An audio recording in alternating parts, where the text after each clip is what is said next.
Stres dan kaum urban kerap tak terpisahkan. Padatnya pekerjaan dan rutinitas harian menimbulkan penat jiwa dan raga. Karenanya, butuh pelampiasan sebagai rilis setelah penat melanda. Salah satu bentuk healing favorit kaum urban tak lain dan tak bukan adalah berselancar di media sosial. Ribuan konten di medsos membawa kesenangan tersendiri. Namun, ada juga yang merasa semakin lelah dan tersesat seusai mengkonsumsi ribuan informasi digital.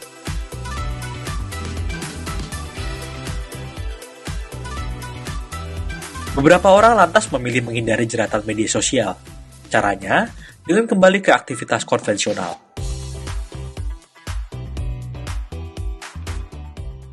Alia Lintang salah satunya. Perempuan yang bekerja sebagai arsitek ini lebih memilih untuk menjahit dan melukis sebagai bentuk rilis dari penatnya pekerjaan. Karena aku sibuk maksudnya dari kerja, terus dulu tuh sempat sibuk juga freelance-an, jadi habis kerja pulang ngerjain lagi, jadi bener-bener doom scrolling atau nonton di internet gitu tuh bener-bener kayak reward lah ya, semacam udah capek-capek kerja nih, terus jadinya pengen yang relax aja, cuma Indian malah overwhelming kepalanya, jadi mikir apa ya kegiatan yang bisa ngelakuin sesuatu tapi juga lebih istirahat juga kepalanya. Terus waktu itu juga kebetulan kalau ngejahit ini, karena aku suka ngecilin baju biar kepas, sering banget kayak jarang beli baju yang pas di badan. Terus aku juga suka nge-thrift, jadi daripada bolak-balik ke tukang jahit, mendingan kenapa nggak sekalian belajar aja.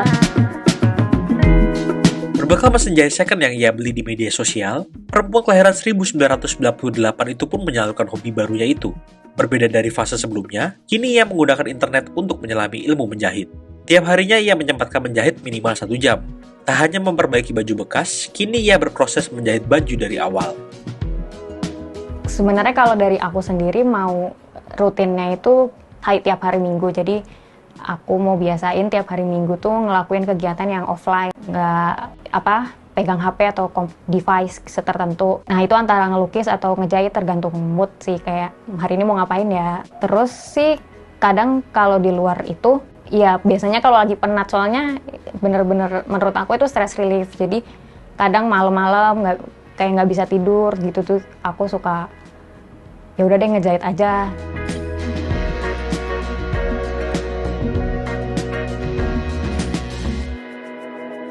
Lain lagi dengan Rabin Gosal, kecintaan pada sistem audio lawas menjadi pelepas penat. Ratusan pemutar musik lawas beserta kaset dan CD yang ia koleksi memenuhi kamarnya. Lantunan khas dari kaset dan tape analog yang beken pada tahun 1990-an membuatnya lebih rileks setelah seharian bekerja. Tak berhenti sampai mendengarkan kaset saja, Rabin juga memperbaiki sistem audio lawas yang rusak. Rasa puas didapatnya apabila alat yang rusak bisa kembali berfungsi. Sejak SMA. Jadi dulu SMA ya nemu kan ada kaset di rumah gitu. Lalu suka dengerin. Oke, suka. Lalu kemudian aku suka ngoprek juga. Jadi suka sama hal-hal yang berbau dipegang, barangnya dipegang gitu ya. Jadi aku main itu. Ya lalu kuliah gitu kan, ada duit tambahan. Jadi mulai beli-beli sendiri juga. Lalu mulai ngoprek juga, dan ya sekarang jadilah ini banyak. Kalau orang musik analog kan suka sama ritualnya biasanya gitu. Jadi dia ada nyalain. Jadi kayak kalau misalnya ini gitu kita nyalain, dia akan lampunya kan nyala gitu ya. Lalu tombol-tombol yang dipencet sama, ya karena aku suka mekanika itu ya. Jadi itu fascination bahwa ini teknologi yang sekarang itu udah 50 tahun yang lalu gitu. Jadi aku merasa barang-barang ini tuh barang yang layak untuk dihidupkan kembali gitu. Jadi ini barang-barang yang, ini aslinya tuh sangat-sangat mahal loh barang-barang ini. Jadi ini barang yang dulu tuh barang sangat mahal dan sekarang itu jadi sesuatu yang affordable. Karena rusak dan karena nggak ada yang mau juga gitu. Jadi dari barang yang nilai aslinya mungkin 5 juta, sekarang kita bisa dapat itu di 300-200 ribu gitu. Jadi aku merasa itu kayak suatu privilege untuk bisa memegang barang ini lalu menghidupkannya kembali gitu. Pencapaiannya berkembang. Kini Rabin membuka jasa servis bagi orang-orang yang ingin menghidupkan kembali kenangan akan perangkat audio lawas. Bagi Lintang dan Rabit, kegiatan analog yang terlepas dari jeratan gawai memberikan kepuasan dan ketenangan tersendiri. Kepuasan sih ya, kepuasan. Jadi itu kan jadi suatu pencapaian sendiri gitu. Apalagi kalau kita dapat barang rusak ya. Jadi kita harus, apalagi rusaknya parah gitu. Jadi rusaknya parah, lalu kita berhasil ngehidupin itu dan lancar gitu. Itu jadi suatu kepuasan yang, wah, asik, berhasil nih saya ngehidupin ini gitu. Betul, dan sampai hasilnya juga. Jadi tadinya barang ini rusak gitu, barang dari pasar yang bener-bener bangkai lah gitu.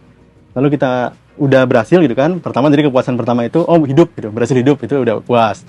Lalu setelah itu kita oprek-oprek berhasil jalan, itu puas gitu. Lalu setelah berhasil jalan kita masukin kasetnya dan suaranya bagus gitu. Nah jadi wah ini saya berhasil ngebuat suara sebagus ini dari barang yang tadi itu gitu.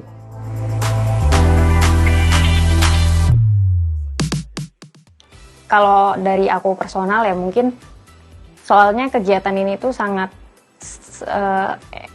stress relief sih, emotion relief, dan menurutku kalau kayak dengan doom scrolling atau itu tuh dia lebih nge-ignore emotion perasaan kita daripada nge-outletin emosi kita sendiri. Jadi kayak mungkin malah mendem-mendem perasaan-perasaan yang misalnya kita capek habis dimarahin atau dari kerjaan, terus instead of outletting kan bisa dengan cara nulis atau melukis atau apa, itu kan mungkin akan lebih keluar ya emosinya. Sedangkan kalau dengan nge-scroll tuh malah